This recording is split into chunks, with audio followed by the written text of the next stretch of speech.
We are focusing on our cardiovascular health during Heart Month because heart disease is the leading cause of death. Gwen Foss, University of Michigan Health Project ATOM Coordinator and heart patient and advocate for heart care, Georgia Leventis Molina. They are here with us to talk more about Heart Month. Thank you both for being here with us. Well, thank you for having us. Gwen, do you find a lot of people think this is an older person's disease? Well, we know that the aging process affects coronary arteries and people have heart attacks, and so there is definitely a focus on the older population, but it's an important cause of disease in young people too, from birth defects of the heart, congenital heart disease. That's the most common birth defect that occurs in about 1 out of 100 babies, and it's a lifelong condition. And then there are genetic conditions that can affect the electrical system of the heart, and also they can affect the muscle pumping of the heart. And then there are conditions related to infection and inflammation in the heart. We know that myocarditis, or inflammation of the heart muscle, can happen and reduce the function of the muscle with a number of viruses.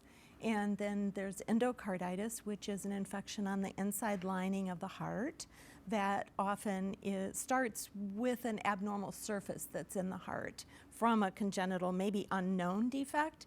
And then once that infection is in the heart, the blood's flowing through and going to the body and can seed infection to other parts of the body, like happened with you. Yes. Georgia, share your heart story with us.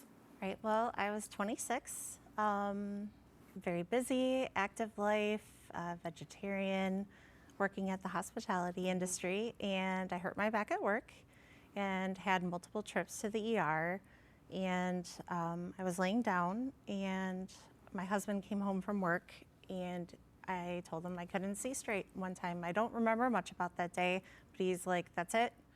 You know, I'm going to take you back to the ER, and we went to the ER, and after multiple tests, they figured out that I was having a stroke caused by endocarditis. I had an infection in my heart, septic embolism or emboli released, broke off into my bloodstream and caused the blockage in my brain.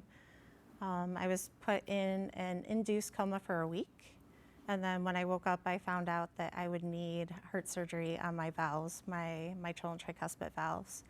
So I transferred to U of M Hospital, and Dr. Jonathan Haft did my open heart surgery, and I have an annuloplasty band and a ring now around my heart, and he saved my life. But yeah, started my recovery and started volunteering to put a positive to all the negative that I went through, because, you know, depression, everything in heart survivors is a very real thing, and I was going through it, and I was very young. You know, you don't think at 26 that something like that's going to happen to you, and it did. So started volunteering, and here we are today. You're an advocate. You two work together a lot We've in been able to Lansing. advocate Yes. together. So we definitely appreciate all the advances that have been made possible through research, and certainly supporting organizations like the American Heart Association, the Children's Heart Foundation, and those that support research, and appreciate